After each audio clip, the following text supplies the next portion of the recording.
Hi everyone, welcome to your channel control C control V. आज हम class 9th English moments text book का chapter the lost child का part 1 का video करने वाले हैं। ये मोमेंट्स टेक्स्ट बुक का हमारा पहला वीडियो है। बिफोर वी स्टार्ट, अगर आपने हमारे चैनल को सब्सक्राइब नहीं किया है तो प्लीज़ इसे सब्सक्राइब करें और हमें सपोर्ट करें।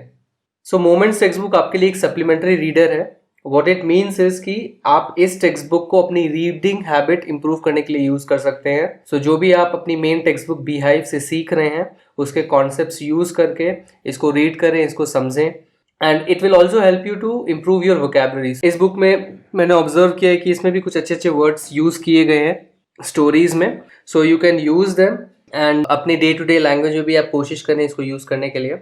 ऑल्सो ये जो स्टोरीज हैं काफी सिंपल हैं, इसमें बहुत ज्यादा थॉट प्रोवोकिंग स्टोरीज नहीं है। They are meant to be simpler ताकि आप अपनी रीडिंग हैबिट को इम्प्रूव कर सकें, अपने कॉम्प्रिहेंशन को इम्प्रूव कर सकें एंड इससे इंस्पायर होके फिर आप थोड़ा और ज़्यादा एक्सप्लोर करें। यू कैन गो किसी ऑथर की बुक्स पढ़ना स्टार्ट करें आप, and because you are in class 9 तो this is the right time. ये राइट टाइम है कि आप थोड़े अच्छे लिटरेरी नॉवेल्स उठाएं, मे बी अब्रिज्ड वर्जन वो होते हैं जो थोड़े शॉर्ट होते हैं, सो उनको आप उठा के पढ़ना स्टार्ट करें।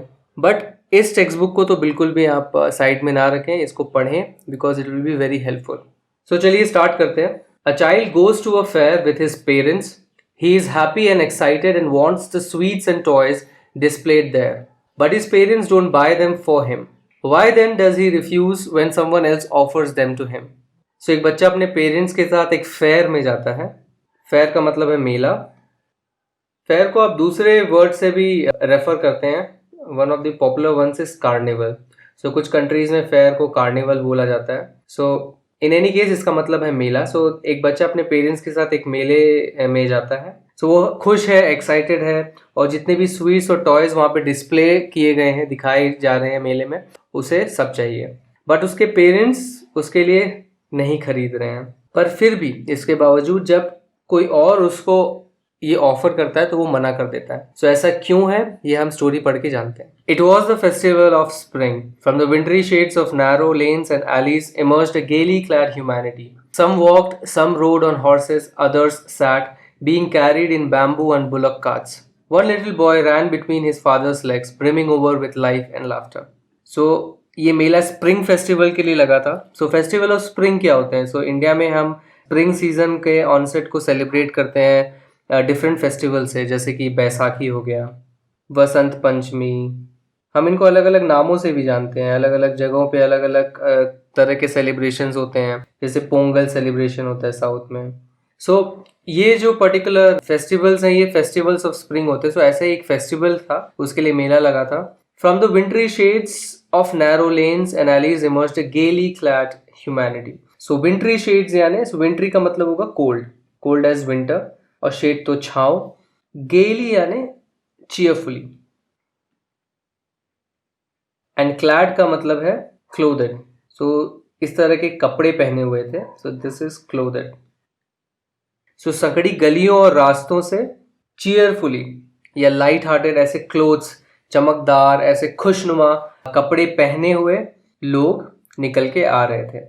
सो ह्यूमैनिटी का यहाँ पे मतलब है जो जितने भी लोग हैं वहां पे उनको रेफर किया जा रहा है। सो गेली क्लैड ह्यूमैनिटी का मतलब है कि अच्छे अच्छे कपड़ों में वो निकल के आ रहे थे इस मेले को घूमने के लिए। Some walked, some rode on horses, other set being carried in bamboo and bullock carts. Bullock carts का मतलब होता है बैलगाड़ी।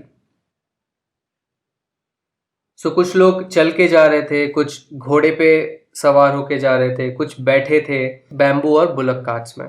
एक छोटा लड़का अपने पापा के पैरों से टकरा रहा था। सो रैन बिटवीन हिज फादर्स लेग्स का मतलब होगा कि वो बार बार उनके पैरों के बीच में आ रहा था, मतलब उनसे भिड़ रहा था। Brimming over with life and laughter. So brimming का मतलब होता है बी फिल्ड विथ, भरा हुआ होना। So he was brimming with what? Life and laughter. So बहुत ही लाइवली था, बेसिकली वो बहुत ही खुश था और बहुत ही लाइवली था।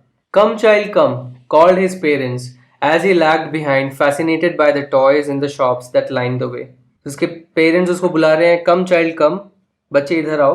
As he lagged behind, so lagged behind मतलब वो पीछे पीछे रह जा रहा था। क्यों? Because he was fascinated by toys in the shops that lined the way. So वो जितने भी उस लाइन में शॉप्स थी उसमें जितने भी टॉयज थे उससे वो फैसिनेटेड था, बहुत ज़्यादा मोहित हो रहा था, एंड इसकी वजह से वो पीछे पीछे रह जा रहा था। उसके पेरेंट्स आगे आगे जा रहे थे लेकिन वो उनको ताकने में बिजी था।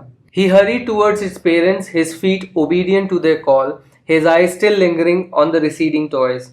As he came to where they had stopped to wait for him, he could not suppress the desire of his heart, even though he well knew the old cold stare of refusal in their eyes. He hurried towards his parents, so दौड़ के उनके पास गया, जल्दी जल्दी उनके पास चला गया। His feet obedient to their call. So उसके जो पैर थे वो उनके कॉल को सुन रहे थे, मतलब they were obedient to the call. So उनके पापा मम्मी जो उसको बुला रहे थे उसके पैर वो मान के उनके पीछे पीछे हरी कर रहे थे, बट उसकी आंखें अभी भी कहाँ थी? उन रिसीडिंग टॉयज पे थे। लिंगरिंग यानी स्टे लॉन्गर देन नेसेसरी। सो उसकी आंखें अभी भी उन टॉयज के ऊपर जमी हुई थी, उसे हट नहीं रही थी, इसलिए वर्ड का इस्तेमाल किया गया लिंगरिंग की। वो वहीं पर अभी तक स्टे कर रही थी, मोर देन रिक्वायर्ड। रिसीडिंग का मतलब होता है मूविंग अवे। सो कोई भी चीज जो रिट्रीट कर रही है, वो जा रही, तो जैसे जैसे वो आगे जा रहा है, टॉयज पीछे पीछे होते जा रहे हैं, तो उसको रिसीडिंग बोलते हैं, moving away. As he came to where they had stopped to wait for him, he could not suppress the desire of his heart. So जैसे वो उनके पास पहुंचा जहां पे वो उसका रुक के वेट कर रहे थे, वो सप्रेस नहीं कर पाया अपने हार्ट के डिजायर को। सो अपनी कामना को सप्रेस नहीं कर पाया, even though he well knew the old cold stare of refuse in their eyes. उन टॉयज को देख के उसके मन में जो डिजायर थी कि मुझे वो टॉयज चाहिए, उसको सप्रेस नहीं कर पाया, इवन दो उसको पता था द ओल्ड कोल्ड स्टेयर। सो जो उनकी उसके पेरेंट्स की जो नॉर्मल कोल्ड स्टेयर होती है, सो कोल्ड स्टेयर का मतलब होता है कि look without emotions. So for example अगर बच्चा उनसे मांग रहा है कि मुझे ये खिलौना चाहिए, तो वो उनको एक इस तरह से देख के मना करते हैं कि उनकी आंख में कोई भी एक्सप्रेशन नहीं है, ना मतलब ना जैसे। सो उसे पता था, उसे ये कोल्ड स्टेयर पता था अपने पेरेंट्स का, इसके बावजूद भी वो अपना डिजायर सप्रेस नहीं कर पाया। और फिर उसने क्या बोला? I want that toy, he pleaded. So उसने प्लीड किया, मतलब रिक्वेस्ट किया, I want that toy, मुझे वो खिलौना चाहिए। His father looked at him red-eyed in his familiar tyrant's way. His mother, melted by the free spirit of the day, was tender, and giving him her finger to hold, said, "Look, child, what is before you?" It was a flowering mustard field, pale like melting gold, as it swept across miles and miles of even land. So जैसे उसने खिलौना मांगने की कोशिश की, उसके पापा ने उसे गुस्से से देखा। So red-eyed मतलब angry, angrily. तो गुस्से से देखना, लाल आंखों से देखना मतलब गुस्से से देखना। In his familiar tyrants way. So familiar है जिस तरह से वो हमेशा करते थे, the known way. And tyrant का मतलब होता है डिक्टेटर। सो टायरेंट्स में मतलब हो गया like a dictator.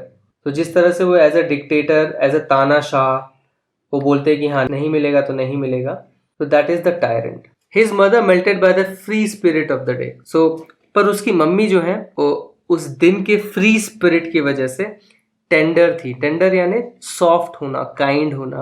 And free spirit of the day का क्या मतलब हुआ? सो फ्री स्पिरिट का मतलब यहाँ पे हुआ कि विदाउट एनी वरी। सो वो दिन बहुत ज्यादा खुशनुमा था और ऐसा था कि कोई भी टेंशन नहीं थी उस दिन उनको। सो that is why it's called free spirit, यानी विदाउट एनी वरीज। सो उस दिन कोई भी चिंता नहीं थी, कोई प्रॉब्लम नहीं थी, तो इसलिए उनके लिए एक फ्री स्पिरिट था। इसलिए वो थोड़ी टेंडर भी थी, थोड़ी सॉफ्ट थी, कोई गुस्सा नहीं था उनके अंदर। सो उन्होंने क्या किया, उसका ध्यान भटकाने के लिए अपनी एक उंगली दी पकड़ने के लिए, और फिर उस बच्चे को बोला कि देखो बच्चे, what is before you. So before का यहाँ पे मतलब होता है इन फ्रंट ऑफ। तो देखो तुम्हारे सामने क्या है। एंड सामने क्या था? It was a flowering mustard field. So सरसों का खेत था, फूलों से भरा हुआ सरसों का खेत। सो फ्लावरिंग यानी वहां पे फूल खिल रहे हैं, फ्लावर्ड हो गए हैं सारे जितने भी वहाँ पे प्लांट्स हैं, तो इसलिए उसको फ्लावरिंग कहा जाता है। सो सरसों का खेत था, एंड आपको पता है सरसों का खेत अगर आपने देखा होगा तो पूरा पीला सा खेत होता है, एकदम चमकदार। सो ऐसा लग रहा था कि मेल्टेड गोल्ड है वो। सो पिघला हुआ सोना है। पेल का मतलब यहाँ पे येलो होता है। इनफैक्ट जब आप किसी के चेहरे के लिए बोलते हैं कि you look pale, for example you look pale, तब यहाँ पे जब आप वर्ड पेल का इस्तेमाल करते हो, उसका मतलब होता है कि आपका रंग उतरा हुआ है। तो इसका मतलब आप परेशान हैं, कुछ तो प्रॉब्लम है, तब पेल का मतलब हो जाता है रंग उतरा हुआ। But in this case pale का मतलब है yellow. And it swept across miles and miles. So मीलों दूर तक वो फैली हुई थी एक समतल जमीन पर। इवन लैंड यानी समतल जमीन। A group of dragonflies were bustling about on their gaudy purple wings, intercepting the flight of a lone black bee or butterfly in search of sweetness from the flowers. The child followed them in the air with his gaze till one of them would still its wings and rest, and he would try to catch it, but it would go fluttering and flapping up into the air when he had almost caught it in his hands. Then his mother gave a cautionary call, "Come, child, come on the footpath." So उस खेत में dragon flies का झुंड जो है वो हलचल मचा रहा था. सो ड्रैगन फ्लाइज आपने ज़रूर देखा होगा, इस तरह का एक छोटा सा इंसेक्ट होता है जिसको आप हेलीकॉप्टर भी बोलते हो. नॉर्मली मैंने देखा है बच्चे लोग इसमें ऐसे धागे लगा के इसको उड़ाते रहते हैं. सो बहुत ही पॉपुलर है ये इंसेक्ट. सो ये उस सरसों के खेत में एक ग्रुप ऑफ ड्रैगन फ्लाइज था जो हलचल मचा रहा था. सो बसलिंग अबाउट का मतलब होता है हलचल मचाना. So move in an energetic way. तो पूरी एनर्जी के साथ घूमते रहना या हलचल मचाना. गॉडी का मतलब होता है भड़कीला. So very bright and showy, जिसको आप भड़कीला भी बोलते हैं.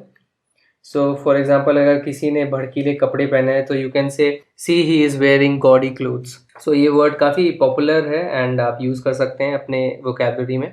सो जो ड्रैगन फ्लाइज का ग्रुप था वो बसल कर रहा था, पूरा हलचल मचा रहा था अपने भड़कीले पर्पल विंग्स के साथ, intercepting the flight of a lone black bee. Intercepting का मतलब होता है ऑब्स्ट्रक्ट करना. ऑब्स्ट्रक्टिंग मतलब बाधा डालना. सो किनको वो ऑब्स्ट्रक्ट कर रहे थे?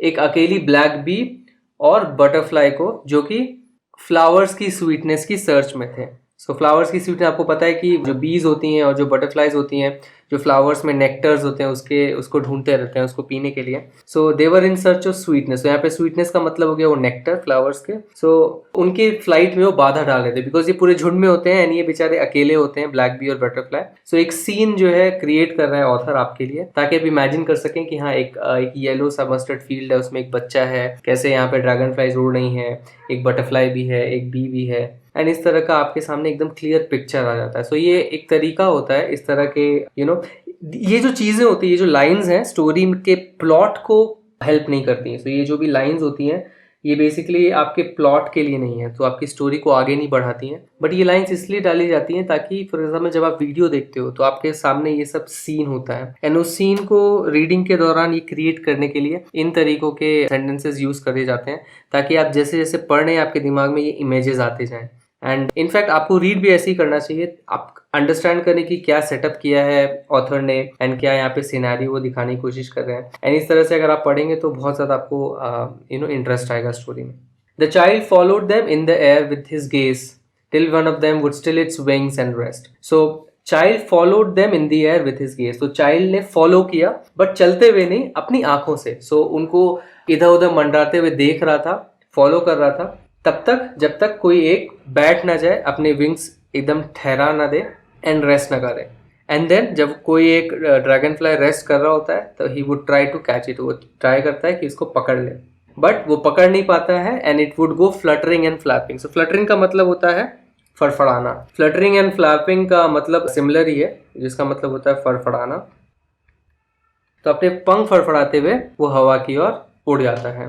When he had almost caught it in his hand. So जैसे वो पकड़ने वाला होता है वो उड़ जाते हैं पंख फड़फड़ाते हुए. Then his mother gave a cautionary call. तो उसकी मम्मी ने फिर एक cautionary call दिया. cautionary यानी a warning, चेतावनी देते हुए उसको बुलाया कि come child come, बेटे इधर आओ, come on the footpath, footpath पे आ जाओ. तो बेसिकली वो खेतों के अंदर घुस रहा था, डिस्ट्रैक्ट हो रहा था इन इंसेक्ट्स की वजह से. तो फिर उसकी मम्मी ने वार्निंग देते हुए उसको बोला कि बेटा फुटपाथ पे आ जाओ.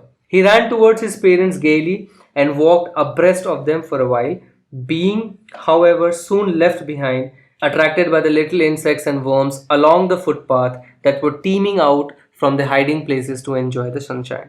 तो जैसे ही उसकी मम्मी ने बुलाया वो वापस दौड़ के भागा अपने पेरेंट्स की तरफ, गेली यानी cheerfully, and walked abreast of them. So abreast का मतलब होता है साइड बाय साइड. सो उनके पास गया एंड उनके साथ साथ चलने लगा. सो साइड बाय साइड यानी साथ साथ चलना, साइड बाय साइड चलने लगा. पर फिर जल्द ही वो वापस पीछे रह गया.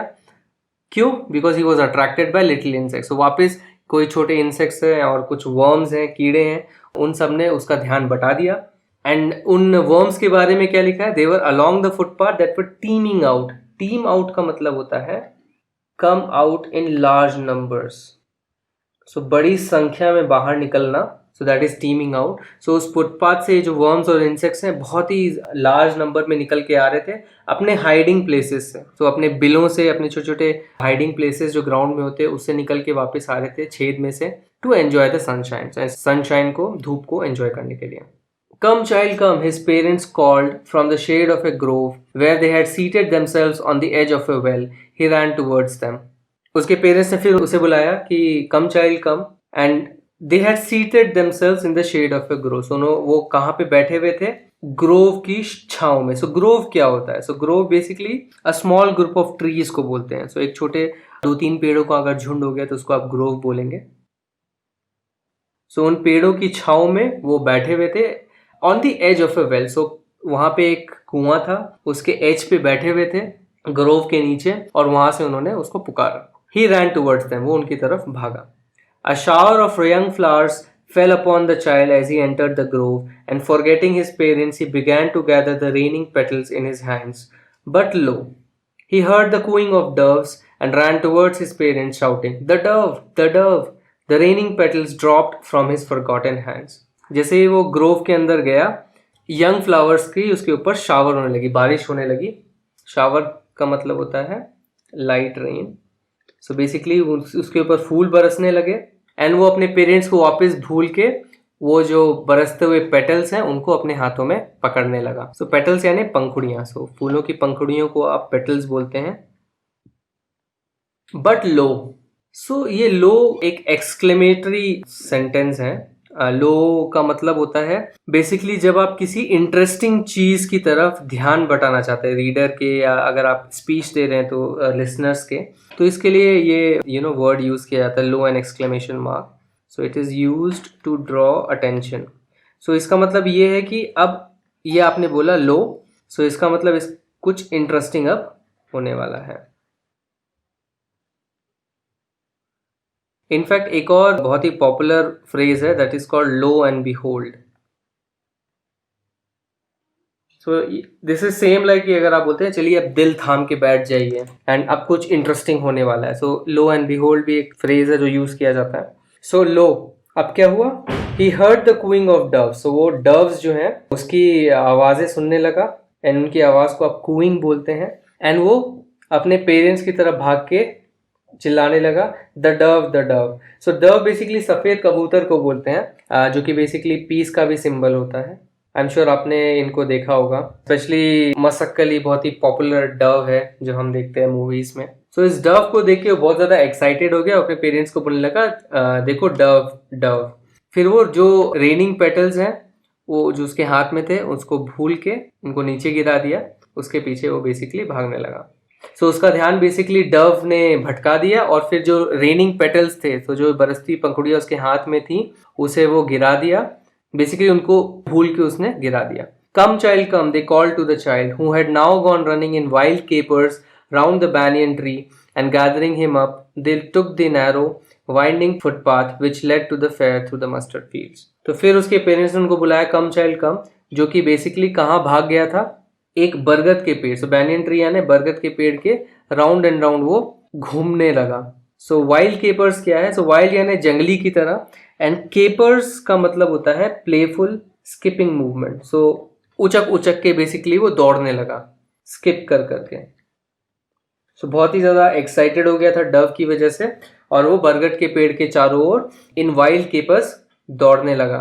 फिर उसको साथ में लेते हुए, गैदरिंग हिम अप यानी उसको साथ में लेते हुए, उन्होंने एक संकड़ी और घुमावदार, वाइंडिंग यानी घुमावदार, बहुत ज्यादा जिसमें टर्न्स होते हैं, टेढ़े मेढ़े रास्ते, ऐसे रास्ते को लेते हुए वो फेयर की ओर पहुंचे थ्रू द मस्टर्ड फील्ड। सो उस रास्ते को लिया जो कि मस्टर्ड फील्ड से, सरसों के खेत से होते हुए फेयर तक उनको पहुंचाएगी। As they neared the village, the child could see many other footpaths full of throngs converging to the whirlpool of a fair, and felt at once repelled and fascinated by the confusion of the world he was entering. So जैसे ही वो उस गांव के पास पहुंचे, तो child ने क्या देखा? He could see many other footpaths. वो बहुत सारे फुटपाथ्स दिखे उसको। सो वो एक फुटपाथ से आ रहा था, उसको वहां पे बहुत डिफरेंट फुटपाथ्स दिखे। फुल ऑफ थ्रॉन्ग्स, थ्रॉन्ग्स यानी क्राउड ऑफ पीपल, मतलब भीड़।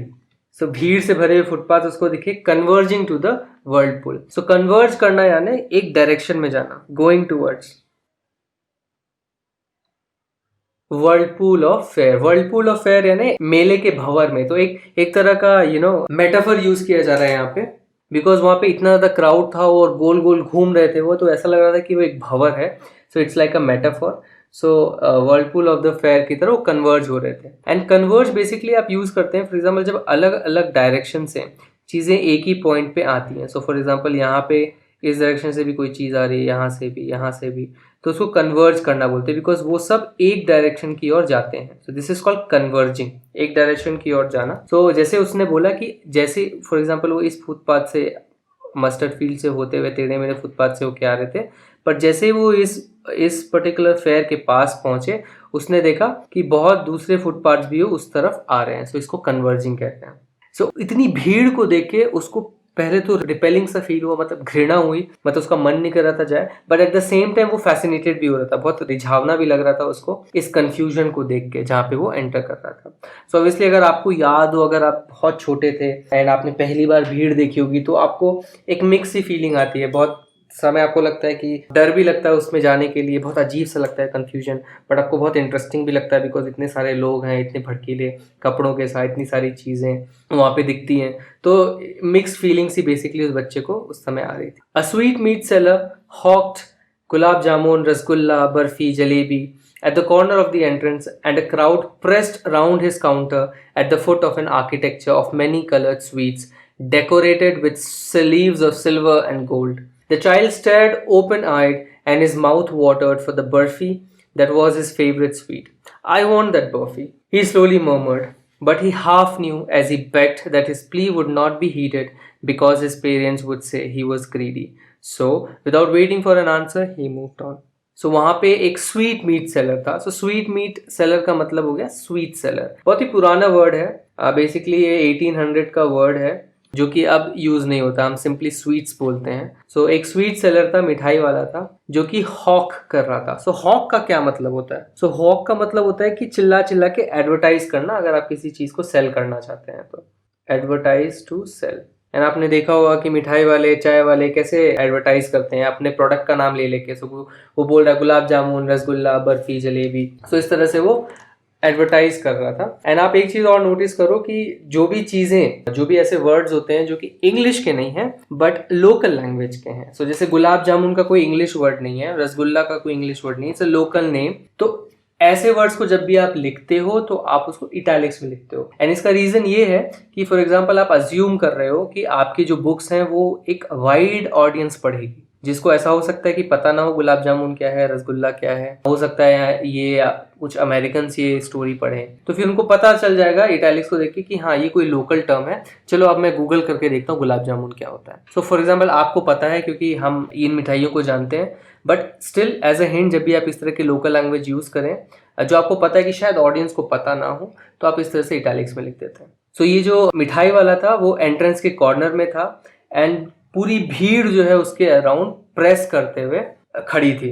और कहाँ खड़ी थी? At the foot of an architecture of many coloured sweets decorated with leaves and of silver and gold. So बहुत अलग अलग कलर के स्वीट्स के आर्किटेक्चर के पास। सो आर्किटेक्चर का यहाँ मतलब क्या हुआ कि आपने देखा होगा कि जो भी मिठाई वाले होते हैं वो अलग अलग शेप से मिठाइयों को सजाते हैं। फॉर एग्जाम्पल आपने देखा होगा इस तरह से वो अरेंज करते हैं एज इफ ये देख के ऐसा लग रहा है कि कोई कोलोशियम है। यहाँ पे आप देखोगे पिरामिड की शेप में वो लगाते हैं। तो इस तरह से वो डिफरेंट डिफरेंट आर्किटेक्चर यानी डिज़ाइन, कॉम्प्लेक्स डिज़ाइन में वो अरेंज करके रखते हैं मिठाइयों के, इसलिए वर्ड यूज़ किया गया आर्किटेक्चर। तो यहाँ पे वो इन कलर्ड स्वीट्स के, अलग अलग कलर के स्वीट्स के आर्किटेक्चर के पास वो खड़े थे। And leaves of silver and gold का मतलब ये हुआ कि आपने देखा होगा कि नॉर्मली बर्फी के ऊपर एक सिल्वर कलर की एक फॉइल लगाई जाती है, उनमें शाइन देने के लिए, एक अलग सा इफेक्ट देने के लिए। तो वो leaves of silver and gold उसको उन मिठाइयों के ऊपर दिखे। The child stared open eyed. So stare यानी घूरना एंड ओपन आइड यानी आंखें फाड़ के बेसिकली वो घूर रहा था उसको, उसके मुंह में पानी आ रहा था। His mouth watered for the barfi. तो बर्फी के लिए उसके मुंह में पानी आ रहा था। क्यों? क्योंकि वो उसकी फेवरेट स्वीट थी। तो फिर वो धीरे से बड़बड़ाया। मरमर करना यानी बड़बड़ाना। I want that बर्फी, मुझे वो चाहिए। But he half new, half new का मतलब क्या होता है? आप किसी चीज को हाफ कैसे जानते हैं? सो हाफ न्यू का मतलब ये होता है कि you know but you are not sure. मतलब उसको पता था कि उसके मम्मी पापा मना करेंगे अगर वो बर्फी मांगेगा, बट वो श्योर नहीं था कि अभी उनका आंसर क्या हो सकता है। So he half knew as he begged, जैसे उसने प्लीड किया, that his plea would not be heeded. So he half knew that his plea would not be heeded. So his plea यानी हिज रिक्वेस्ट, उसकी request heed नहीं की जाएगी। सो हीडेड का मतलब हो गया पेड अटेंशन टू। सो उसकी जो रिक्वेस्ट है उस पर ध्यान नहीं दिया जाएगा, हीड नहीं की जाएगी। बहुत ही अच्छा वर्ड है ये, if you don't know you can use it. So it will not be heeded because his parents would say he was greedy, क्योंकि उसके पेरेंट्स क्या बोलेंगे कि वो लालची है। So without waiting for an answer, so even though उसने request कर लिया कि मुझे वो बर्फी चाहिए, उसने आंसर का वेट नहीं किया and he moved on, वो आगे बढ़ चला। A flower seller hawked a garland of gulmohar, a garland of gulmohar. The child seemed irresistibly drawn. He went towards the basket where the flowers lay heaped and half murmured, I want that garland. But he well knew his parents would refuse to buy him those flowers because they would say that they were cheap. So without waiting for an answer, he moved on. So फिर उसको वहां पे क्या दिखा? एक फूल वाला दिखा, flower seller, जो कि हॉक कर रहा था। हॉक अगेन सेम मीनिंग हुआ कि वो एडवर्टाइज कर रहा था अपने फ्लावर्स की। क्या बोल रहा था वो? अ गार्लैंड ऑफ गुलमोहर। सो गुलमोहर की माला, गुलमोहर की माला। एंड चाइल्ड जो है इररेजिस्टिबली ड्रॉन हो रहा था, कि वो कंट्रोल नहीं कर पा रहा था, रेजिस्ट नहीं कर पा रहा था। नो, गुलमोहर क्या होता है अगर आपने देखा नहीं है तो इस तरह का एक गुलमोहर का पेड़ होता है। बहुत ही प्यारे लाल कलर के ब्राइट फ्लावर्स होते हैं एंड नॉर्मली ये अप्रैल मई जून के ऐसे गर्म महीनों में खिलते हैं। एंड अगर आप सड़क के किनारे इसको पाएंगे तो आप देखेंगे कि नीचे ऐसे ऐसे फूल गिरे हुए होते हैं। बहुत ही सुंदर सा नज़ारा होता है अगर आपको देखने का मौका मिला हो। एंड इस तरह के उसके फ्लावर्स होते हैं, बहुत ही सुंदर फ्लावर्स होते हैं, बहुत ही ब्राइट होते हैं। सो इसको देख के वो भी इररेजिस्टिबली ड्रॉन हो रहा था, अट्रैक्ट हो रहा था उसकी तरफ। सो वो फ्लावर की टोकरी की तरफ गया जहाँ पे फ्लावर्स को एक हीप में रखा गया था। सो एक ढेर में रखा गया था जहाँ पे। एनी हाफ मोमेंट, सो बहुत ही धीमी आवाज में बड़बड़ाया, आई वॉन्ट दैट गार्लैंड, मुझे ये माला चाहिए। बट ही वेल न्यू, सो उसे अच्छे से पता था कि उसके पेरेंट्स जो है रिफ्यूज करेंगे, मना करेंगे। एंड उसको क्या बोलेंगे कि ये बहुत सस्ते हैं, तो ऐसा सस्ता है, बहुत ही लो क्वालिटी के हैं बोल के उसे मना कर देंगे। So without waiting for an answer he moved on, और फिर से बिना आंसर का वेट किए वो चला गया। तो उसके मन में बहुत ही लालसा आ रही थी, मुझे ये भी चाहिए वो भी चाहिए, पर उसको पता था कि इसके पेरेंट्स जो है मना करेंगे, इसलिए वो आगे भी बढ़ जा रहा था। A man stood holding a pole with yellow, red, green and purple balloons flying from it. The child was simply carried away by the rainbow glory of their silken colors, and he was filled with an overwhelming desire to possess them all. But he well knew his parents would never buy him the balloons because they would say he was too old to play with such toys. So he walked on farther. अब उसने क्या देखा कि एक आदमी जो है एक पोल, एक डंडे के साथ खड़ा है। उस डंडे में क्या है? येलो, रेड, ग्रीन, पर्पल, अलग अलग कलर के बलून जो है उससे अटैच्ड है, वो उसके तरफ से उड़ते हुए दिख रहे हैं। The child was simply carried away. Carried away का मतलब होता है डिस्ट्रैक्टेड, डिस्ट्रैक्ट हो जाना। तो ये वो डिस्ट्रैक्ट हो गया इन बलून से, उनकी रेनबो ग्लोरी से। सो रेनबो यानी इतने मल्टी कलर के थे तो उसको एक रेनबो ग्लोरी बोल दिया ऑथर ने। Of this silken colours, so silken यानी रेशमी। सो बेसिकली इतने ज़्यादा ब्यूटीफुल लग रहे थे वो कलर्स, बहुत ही सॉफ्ट सी फीलिंग आ रही थी, सॉफ्ट कलर्स की फीलिंग। सो जैसे बैलून को देख के आपको आता है ऐसे सिल्कन से कलर्स लगते हैं, तो इसलिए ये पर्टिकुलर एडजेक्टिव यूज़ किया गया है कि silken colours. And he was filled with overwhelming desire. So overwhelming का मतलब होता है वेरी स्ट्रॉन्ग। सो बहुत स्ट्रॉन्ग डिजायर उसके अंदर आई कि वो सारे बैलून्स को खरीद लें। आई होप जब भी आप छोटे होंगे ना, आप मेले में गए होंगे, सबसे ज़्यादा अट्रैक्शन हमें बैलून से ही होता है। हमें लगता है कि सारे बैलून्स हम खरीद लें एंड घर पे लेके आ जाए। सो सेम फीलिंग उस बच्चे को आ रही है, उसे मन कर रहा है कि वो सारे बैलून्स जो है खरीद ले, पोजेस करना यानी ओन करना। बट ही वेल न्यू, और पर उसे अच्छे से पता था कि उसके पेरेंट्स कभी भी ये नहीं खरीदेंगे, क्योंकि वो क्या बोलेंगे उसके कि वो बहुत बड़ा है बलून से खेलने के लिए, ऐसे टॉयज से खेलने के लिए वो बहुत बड़ा हो गया है। So he walked on further, so फिर वो आगे बढ़ते हुए चल पड़ा। A snake charmer stood playing a flute to a snake which coiled itself in a basket, its head raised in a graceful bend like the neck of a swan, while the music stole into its invisible ears like the gentle rippling of an invisible waterfall. The child went towards the snake charmer, but knowing his parents had forbidden him to hear such coarse music as the snake charmer played, he proceeded farther. सो वापस वो एक और चीज़ से attract हुआ, क्या था वो? एक सपेरा। सो स्नेक चार्मर का मतलब होता है सपेरा। आपने देखा होगा मेलों में बेसिकली सपेरे तो बहुत आराम से दिख जाएंगे। सो एंड सपेरा क्या कर रहा था? फ्लूट बजा रहा। तो बेसिकली वो फ्लूट नहीं है, बेसिकली वो बीन बजा रहा है।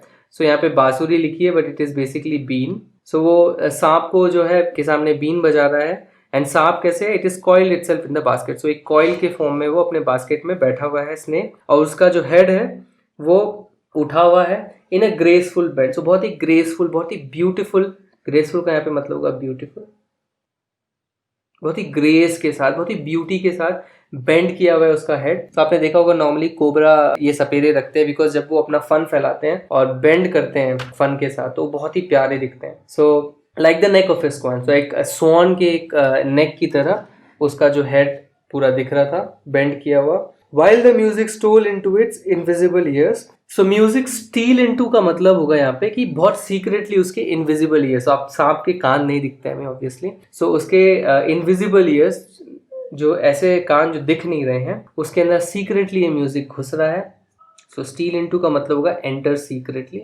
एंड ये पूरा सीन कैसा दिख रहा है उसको? सो यहाँ पे बास्केट है, यहाँ पे सांप है एंड वो उठा हुआ है ऐसे फन के साथ, एंड उसका जो ये पर्टिकुलर नेक होती है वो ऐसे ऐसे हिलती रहती है। सो आगे पीछे हिलती रहती है। अगर आपने देखा होगा कभी भी सपेरों को सांप को नचाते हुए, एंड उसको देख के ऐसा लग रहा था कि ये एक वाटरफॉल है, इस तरह से एक वाटरफॉल, और वो हवा के साथ इधर उधर ऐसे हिलता रहता है। तो सांप को देख के उसको ये सीन की याद आई थी कि it is like a gentle rippling of a invisible waterfall. जो रिपल होता है, रिपल का मतलब होता है स्मॉल वेव मूवमेंट। सो जब भी आप पानी, फॉर एग्जाम्पल अगर आप बहुत ही काम से लेक या नदी में, नदी तो फॉर एग्जाम्पल फ्लो करती रहती है, स्पेशली लेक पे जाएंगे जहाँ पे पानी स्टिल है एकदम, एंड आप उस पर पत्थर डालेंगे तो कैसे एक वेव्स जाती है चारों ओर, तो उनको रिपल्स बोलते हैं आप। इस तरह के जो ऐसे वेव्स हर डायरेक्शन में जाती है, सो इनको आप रिपल्स बोलते हैं, स्मॉल वेव्स।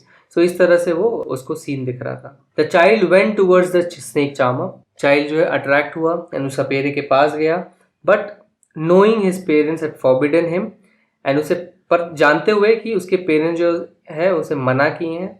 फॉरबिडन यानी नॉट अलाउड। कोई चीज़ अगर अलाउ नहीं करते हो आप तो उसको फॉरबिड करते हो, you not allowed to do that. So उसके पेरेंट्स उसे मना किया है ऐसे कोर्स म्यूजिक को सुनने के लिए। कोर्स का मतलब होता है हार्श, लो क्वालिटी म्यूजिक को सुनने से मना किया है। सो वो आगे वापस बढ़ चला। There was a roundabout in full swing. Men, women and children carried away in a whirling motion, shrieked and cried with dizzy laughter. The child watched them intently and then he made a bold request. I want to go on the roundabout, please, father, mother. So, उसे फिर क्या दिखता है? एक round about दिखता है। तो आपने देखा होगा मेलों में ये झूला बहुत पॉपुलर होता है, ऐसे घोड़े बने होते हैं, ऐसे सीट्स बने होते हैं जिसमें आप बैठ के गोल गोल घूमते हैं। सो उसे ये राउंड अबाउट दिखा, इसको हम राउंड अबाउट बोलते हैं।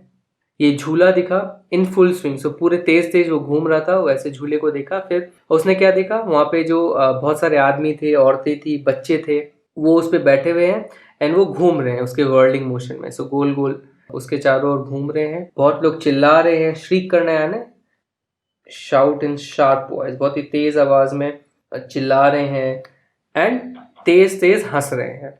डिजी का मतलब होता है चकरा जाना। डिजी लाफ्टर का यहाँ पे मतलब होगा कि उस तरह से वो चकरा रहे थे और बहुत ही ज्यादा खुश हो के हंस रहे थे। सो ऐसा एक सीन था एंड उस बच्चे ने उस पूरे सीन को बहुत ही इंटेंटली देखा। इंटेंटली यानी विथ अटमोस्ट अटेंशन, बहुत ही अटेंटिवली देखा उसने। फिर उसने एक बोल्ड रिक्वेस्ट की। सो बहुत ही एक बोल्ड बन के, थोड़ा करेज ला के एक रिक्वेस्ट की। क्या रिक्वेस्ट की? मुझे उस राउंड अबाउट में जाना है, उस झूले में जाना है, प्लीज मम्मी पापा। सो यहीं पे आपका पार्ट 1 का वीडियो खत्म होता है। नेक्स्ट पार्ट में हम देखेंगे कि आगे क्या होता है, क्या उसके राउंड अबाउट में उसके पेरेंट्स जाने देते हैं या नहीं, एंड वो बंदा कौन है जो उसे कुछ ऑफर करता है, जैसा आपके स्टोरी के स्टार्टिंग में दिया गया था।